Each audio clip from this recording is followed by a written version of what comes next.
Étudier la Bible, un podcast hebdomadaire pour approfondir la Bible, parole de Dieu.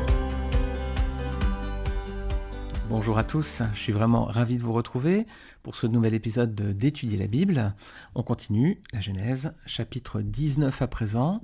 On va voir la destruction de Sodome et de Gomorrhe, une histoire qui est très, très connue, même pour les personnes qui ne sont pas chrétiennes. Sodome et Gomorrhe, c'est quelque chose dont on a entendu parler, tout comme David et Goliath par exemple, ou Samson et Dalila. Alors, le chapitre 19, il est vraiment très dense. Alors ce qu'on va faire, c'est qu'on va s'arrêter aujourd'hui sur les versets 1 à 29, et puis la semaine prochaine, on verra la suite du chapitre. Je vais lire donc Genèse, chapitre 19, versets 1 à 29. Les 2 anges arrivèrent à Sodome vers le soir. Lot était assis à la porte de la ville. Quand Lot les vit, il se leva pour aller à leur rencontre et se prosterna le visage contre terre. Puis il dit : « Mes seigneurs, entrez donc chez votre serviteur pour y passer la nuit. Vous vous laverez les pieds, vous vous lèverez de bon matin, puis vous poursuivrez votre route. » « Non, répondirent-ils, nous passerons la nuit sur la place. » Mais Lot insista tellement auprès d'eux qu'ils le suivirent et vinrent chez lui. Il leur prépara un festin, fit cuire des pains sans levain et ils mangèrent. Il n'était pas encore couché que les habitants de la ville, les habitants de Sodome, entourèrent la maison, depuis les enfants jusqu'aux plus âgés. Toute la population était accourue. Ils appelèrent Lot et lui dirent : « Où sont les hommes qui sont entrés chez toi cette nuit ? Fais-les sortir vers nous pour que nous couchions avec eux. » Lot sortit vers eux à l'entrée de la maison et ferma la porte derrière lui. Il dit : « Mes frères, je vous en prie, ne faites pas le mal. J'ai ici 2 filles qui sont vierges. Je vous les amènerai dehors et vous leur ferez ce qu'il vous plaira. Seulement, ne faites rien à ces hommes puisqu'ils sont venus s'abriter sous mon toit. » Ils dirent : « Pousse-toi. » Ils ajoutèrent : « Celui-ci est venu séjourner chez nous en étranger, il veut faire le juge ? Eh bien, nous te ferons pire qu'à eux. » Ils poussèrent violemment Lot et s'avancèrent pour briser la porte. Cependant, les hommes tendirent la main, firent rentrer Lot vers eux dans la maison et fermèrent la porte. Puis ils frappèrent d'aveuglement ceux qui étaient à l'entrée de la maison, depuis le plus petit jusqu'au plus grand, de sorte qu'ils se fatiguèrent de chercher la porte. Les hommes dirent à Lot : « Qui as-tu encore ici ? Gendre, fils, fille et tout ce qui t'appartient dans la ville, fais-les sortir de là. Nous allons détruire cet endroit parce que le cri contre ses habitants est grand devant l'Éternel. L'Éternel nous a envoyés pour le détruire. » Lot sortit et parla à ses gendres, ceux qui avaient épousé ses filles. « Levez-vous, dit-il, sortez de là car l'Éternel va détruire la ville. » Mais ses gendres crurent qu'il plaisantait. Dès l'aube, les anges insistèrent auprès de Lot en disant : « Lève-toi, prends ta femme et tes 2 filles qui se trouvent ici, sinon tu disparaîtras dans la punition qui s'abattra sur la ville. » Comme il s'attardait, les hommes les prirent par la main, lui, sa femme et ses filles, car l'Éternel voulait l'épargner. Ils le firent sortir et le conduisirent à l'extérieur de la ville. Après les avoir fait sortir, l'un d'eux dit : « Échappe-toi pour sauver ta vie. Ne regarde pas derrière toi et ne t'arrête nulle part dans la plaine. Réfugie-toi dans la montagne, sinon tu disparaîtras. » Lot leur dit : « Oh non, Seigneur, moi ton serviteur, j'ai trouvé grâce à tes yeux et tu as montré la grandeur de ta bonté envers moi en me laissant la vie sauve. Cependant, je ne peux pas me réfugier sur la montagne avant que le désastre m'atteigne, si bien que je mourrai. Regarde cette ville, elle est assez proche pour que je m'y réfugie, elle est petite. Si seulement je pouvais m'y sauver. N'est-elle pas petite ? Ainsi je resterai en vie. » Il lui dit : « Je t'accorde encore cette faveur et je ne détruirai pas la ville dont tu parles. Dépêche-toi de t'y réfugier car je ne peux rien faire jusqu'à ce que tu y sois arrivé. C'est pour cela qu'on a donné à cette ville le nom de Tsoar. » Le soleil se levait sur la terre lorsque Lot entra dans Tsoar. Alors l'Éternel fit pleuvoir du soufre et du feu sur Sodome et Gomorrhe. Cela venait du ciel de la part de l'Éternel. Il détruisit ces villes, toute la plaine, tous les habitants des villes et les plantes du sol. La femme de Lot regarda en arrière et se transforma en statue de sel. Abraham se leva de bon matin pour aller à l'endroit où il s'était tenu devant l'Éternel. Il porta ses regards du côté de Sodome et de Gomorrhe et sur tous les territoires de la plaine, et il vit monter de la terre une fumée pareille à celle d'un fourneau. Lorsque Dieu détruisit les villes de la plaine, il se souvint d'Abraham. C'est pourquoi il fit échapper Lot au désastre, par lequel il bouleversa les villes où celui-ci s'était installé. Alors on va détailler ce passage, mes amis, vous avez vu, il y a beaucoup de choses, et on n'est qu'à la moitié du chapitre 30. Alors tout d'abord, Lot reçoit la visite des anges. Où se trouve Lot à l'arrivée des anges ? Il est assis aux portes de la ville. Les hommes qui étaient assis aux portes de la ville, à cette période de l'histoire, dans la culture orientale, ils exerçaient souvent des responsabilités. Regardez Proverbe 31, verset 23, c'est la femme vertueuse, tout ce passage sur cette femme remarquable. Et on lit versets 22 et 23 qu'elle Elle se fait des couvertures, elle a fait des habits en fin lin et en pourpre. Son mari est reconnu aux portes de la ville lorsqu'il siège avec les anciens du pays. C'est à l'entrée de ces portes de la ville en fait qu'on réglait les affaires de la cité. Donc les personnes qui sont assises aux portes de la ville sont des notables, on va dire. Alors on peut voir aussi dans la réaction de Lot qu'il a la même réaction qu'Abraham. Vous regarderez, vous comparez Genèse 19.2 avec 18.2. Il y a ce principe d'hospitalité qui est très fort en Orient. Lot sait accueillir, il reçoit bien ses anges, comme Abraham avait bien reçu également ses 3 anges. Et puis Lot donne aussi un festin, comme Abraham. Lot est juste. Notez bien qu'il leur donne des pains sans levain, et le pain sans levain, le vin dans la Bible, ça symbolise le péché en fait. Vous pourrez regarder dans 1 Corinthiens chapitre 5, versets 6 à 8. Donc il leur donne à manger du pain sans levain. Regardez avec moi un passage du Nouveau Testament qui parle de cette histoire. On a vraiment l'impression que Lot, il est quand même perverti dans cette vie, il a souillé son âme. Regardez ce que dit 2 Pierre chapitre 2, versets 6 à 8. Vous allez voir que ce passage donne une lecture différente de peut-être celle qu'on aurait lorsqu'on écoute ce texte. 2 Pierre, chapitre 2, versets 6 à 8. Il a condamné à la destruction et réduit en cendres les villes de Sodome et de Gomorrhe pour les donner en exemple à ceux qui par la suite vivraient dans l'impiété. Et il a délivré Lot, le juste, qui était profondément attristé de la conduite immorale de ces hommes débauchés. Ce juste, qui habitait au milieu d'eux, tourmentait en effet jour après jour son âme juste à cause de ce qu'il voyait et entendait de leurs agissements criminels. Alors c'est pas forcément l'image qu'on a de Lot, lorsqu'on lit ces passages, on a l'impression vraiment qu'il est débauché et perverti, mais non, au contraire, il tourmentait son âme, et on voit qu'il a offert du pain sans levain, donc ce qui est un symbole de pain sans péché, de pain pur, on pourrait dire. Donc c'est étonnant de voir que, voilà, selon l'Ancien et le Nouveau Testament, si on ne fait pas le lien entre les deux, on pourra avoir une version un petit peu tronquée. Lot, le juste, malgré tout. On verra la semaine prochaine qu'il est loin d'être parfait, malgré tout. Mais aux yeux de Dieu, il a été considéré comme juste quand même. La question qu'on peut se poser, c'est est-ce que Lot, il était vraiment obligé de demeurer dans cette ville? Il aurait pu en sortir. C'est vraiment ce qu'on aurait pu dire quand on dit cette histoire. Et c'est aussi la conséquence du choix qu'il a fait lorsqu'Abraham lui a demandé quel territoire il souhaitait. Vous vous rappelez, Abraham lui avait dit « Prends le territoire que tu veux » et Lot avait choisi celui qui semblait le plus attractif à ses yeux, le plus prospère, le plus fertile. Il a eu l'appât du gain d'une certaine façon et ça l'a perdu. Il a ensuite vécu à Sodome et donc il a plongé aussi dans la corruption.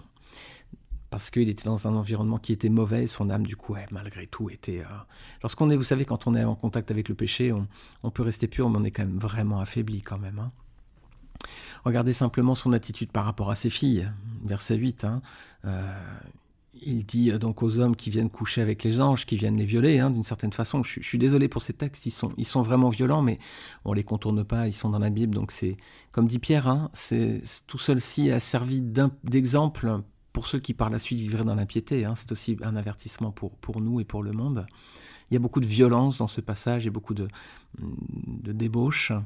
Et puis on voit que Lot, il propose, pour pas que ces hommes du village, de la ville, couchent avec les anges, il leur propose ses filles, et puis il dit vous en ferez ce que vous voulez. C'est atroce quand on lit ça aujourd'hui, mais on voit ici que Lot, il a préféré privilégier son sens de l'hospitalité, son honneur, en quelque sorte, plutôt que la pureté de ses filles. Et c'est tragique, il dit ne couchez pas avec eux, ce sont mes invités, prenez plutôt mes filles, mais c'est une horreur quand on lit ça. C'est tout le problème de la présence du péché, vous savez. Il ne faut pas croire qu'on sera facilement incorruptible. On donne parfois l'image d'une cagette de fraises, vous savez. Quand vous avez une belle cagette de fraises, bien gorgée de sucre, bien rouge, si vous mettrez une fraise pourrie, corrompue au milieu, qu'est-ce qui va se passer ? C'est toute la cagette qui, très rapidement, en quelques jours, va être pourrie, en fait, va être contaminée. Ça, c'est l'image du péché aussi. Il y a de la pureté, en quelques jours, avec un peu de péché, on peut tout contaminer. Et notez bien que l'inverse n'est pas vrai. Si vous mettez une cagette de fraises pourries et que vous mettez une belle fraise bien pure au milieu, les fraises pourries vont pas devenir de belles fraises. C'est la belle fraise qui va devenir une fraise pourrie. Donc, ne nous surestimons pas par rapport au péché. Alors Sodome, on a vu Lot, Sodome maintenant. Sodome, ça veut dire littéralement qui brûle. Elle est bien nommée, Sodome. C'était quoi le péché de Sodome ? Sodome aujourd'hui, c'est resté dans l'histoire comme le symbole de l'homosexualité, bien évidemment. Alors à la lumière de la Bible, c'est une pratique qui est réprouvée par l'Éternel. Il y a plusieurs textes dans la Bible. Vous pouvez lire notamment Lévitique 18-22. Tu ne coucheras pas avec un homme comme on couche avec une femme. C'est une pratique abominable. Voilà, je crois qu'il n'y a pas d'interprétation possible. C'est très clair, la Bible condamne l'homosexualité. Le plus atroce dans ce passage, c'est qu'on voit qu'en plus, c'est toute la population qui s'adonne à ça, hommes et femmes, depuis les petits jusqu'aux vieillards. On a lu tout à l'heure, c'est verset 4, « Il n'était pas encore couché que les habitants de la ville, les habitants de Sodome, entourèrent la maison. Depuis les enfants jusqu'aux plus âgés, toute la population était accourue. » En plus, ils ont couru, vous voyez, ils appelèrent Lot et lui dirent « Où sont les hommes qui sont entrés chez toi cette nuit ? Fais-les sortir vers nous pour que nous couchions avec eux. » Et Lot s'oppose, donc il propose ses filles plutôt, ce qui est atroce, Et puis, ils disent « Pousse-toi, sinon nous te ferons encore pire qu'à eux. » Vous voyez, il y a de la violence. Il y a le problème de l'homosexualité, mais il y a la violence sexuelle aussi derrière. C'est un rapport sexuel forcé, c'est un viol, rien d'autre. C'est tout simplement atroce. Donc, voilà, le problème de perversion de Sodome, il y a ce problème d'homosexualité, de violence sexuelle. Mais c'est pas tout, mes amis. Regardez aussi Ézéchiel, chapitre 16, versets 49 à 50. « Voici quelle a été la faute de ta sœur Sodome. Elle avait de l'orgueil. Elle vivait dans l'abondance et dans une tranquille insouciance, elle et ses filles, et elle n'a pas soutenu la main du malheureux et du pauvre. Elles sont devenues arrogantes, et elles ont commis des actes abominables devant moi. Je les ai fait disparaître quand j'ai vu cela. » Donc il y a aussi de l'orgueil et de l'arrogance, donc ça a conduit à des actes abominables, sous-entendu peut-être ce qu'on a relaté juste avant. Donc, vous voyez, il y a plusieurs péchés à Sodome, et donc ça va entraîner sa chute, sa destruction. Alors voilà, les anges, troisième partie, on a vu Lot, on a vu Sodome, maintenant on va voir les anges qui vont détruire cette ville. Alors qui les anges vont-ils proposer de sauver ? Lot, sa femme, ses filles et ses gendres. Ça vous rappelle un autre épisode de la Genèse qu'on avait déjà vu ? Noé, avant le déluge bien sûr, Dieu a dit qu'il sauverait donc Noé, sa femme, ses fils et ses belles-filles. Et là on est dans le même rapport. Mais il y a une différence, c'est la réaction des conjoints, là, des enfants, c'est pas la même que dans l'histoire de Noé. Dans l'histoire de Noé, les belles-filles sont montées dans l'arche. Et là, on voit verset 14 qu'ils pensent que Lot plaisante en fait. Ils le prennent pas au sérieux. Ils sont à l'image de ceux qui plaisantent lorsque nous leur parlons de mort éternelle et de salut en Jésus-Christ. Lorsque, autour de nous, on présente le salut, on explique que Jésus est le Fils de Dieu, qu'il est venu sur terre pour mourir sur une croix. Il est venu payer le châtiment qui retombait sur nous, parce que c'est nous qui avions péché, c'est nous qui méritions de mourir.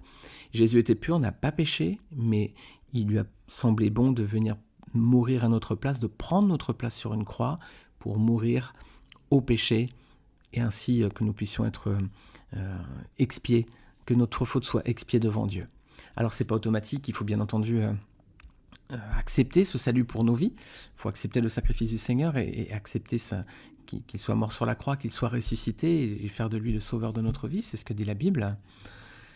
Eh bien quand on dit ça autour de nous, souvent beaucoup se moquent, je pense que vous l'avez vécu si vous êtes chrétien, donc les gendres de Lot, cette image-là, ils ne le prennent pas au sérieux. Ils vont être détruits, parce que qui sera sauvé finalement ? C'est Lot, sa femme et ses filles. Alors sa femme de Lot, elle va être sauvée très peu de temps, parce que très rapidement, elle sort de la ville, et puis, elle est changée en statue de sel. Pourquoi ? Parce qu'elle s'est retournée. Voilà. Le Seigneur avait dit « ne te retourne pas », elle s'est retournée. Quand on vient au Seigneur, quand on accepte le Seigneur, quand on vient au salut, il ne faut pas regarder en arrière, les amis. Le passé, c'est le passé. On a commis des choses terribles. Alors peut-être pas à la hauteur de ce qu'on vient de voir dans cet épisode, ou peut-être à la hauteur de ça, ou peut-être même pire encore, je ne sais.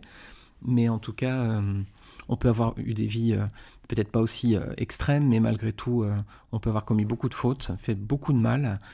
Il faut pas regarder. Si le Seigneur nous a pardonné, il faut vraiment pas revenir en arrière sur cette vie passée.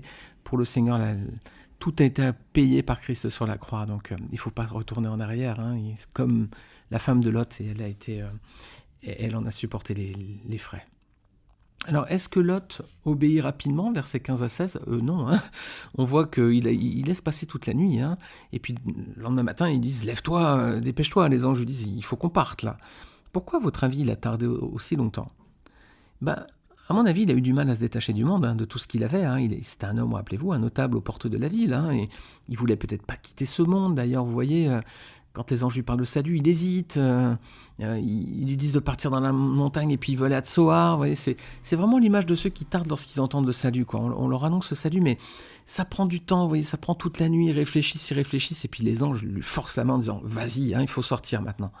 Alors on peut pas forcer quelqu'un à se convertir, bien sûr, et ça n'aurait aucun sens, mais on a une image ici de personnes qui entendent le salut, mais qui ne veulent pas prendre la décision et qui tardent. Et oui, Lot n'a rien mérité, il a été traîné dehors, nous non plus, le salut est une grâce, on ne mérite rien. Et voyez, confirmation de la difficulté de Lot, les versets suivants, 17 à 22, il a du mal à se détacher du monde. Les anges lui disent de s'enfuir dans une vie, dans la montagne, il veut aller à Tsoar, il veut vraiment aller là-bas. Tsoar qui veut dire, qui signifie, Tsoar ça veut dire insignifiante, vous voyez, c'est la bien nommée aussi. Elle faisait partie de la terre promise, c'était une des limites du territoire que va voir Moïse avant sa mort sans pouvoir y pénétrer. Vous pouvez relire Deutéronome 34, versets 1 à 4. C'était une ville qui va devenir ensuite une ville de refuge pour les Israélites lorsqu'ils auront conquis Canaan. Et ça, on le trouve dans Ésaïe, chapitre 15, verset 5. Alors, on va voir la semaine prochaine ce qui va se passer. Lot, maintenant, a quitté Sodome avec ses filles. Sa femme est restée, regardez en arrière, elle est restée en statue de sel. La ville est détruite à présent. Lot s'enfuit à Tsoar, et puis on va voir la suite dans le prochain épisode. Vous allez voir qu'il va se passer encore pas mal de choses. Voilà mes amis, je vous remercie encore d'avoir écouté ce podcast jusqu'au bout. Si vous l'avez apprécié, n'hésitez pas à laisser une note 5 étoiles sur Apple Podcast ou un commentaire. N'hésitez pas à le liker si vous êtes sur YouTube, le partager sur vos réseaux sociaux. N'hésitez pas à en parler autour de vous, c'est une façon de partager la parole de Dieu aussi. Je vous remercie, que le Seigneur vous bénisse et je vous dis à la semaine prochaine.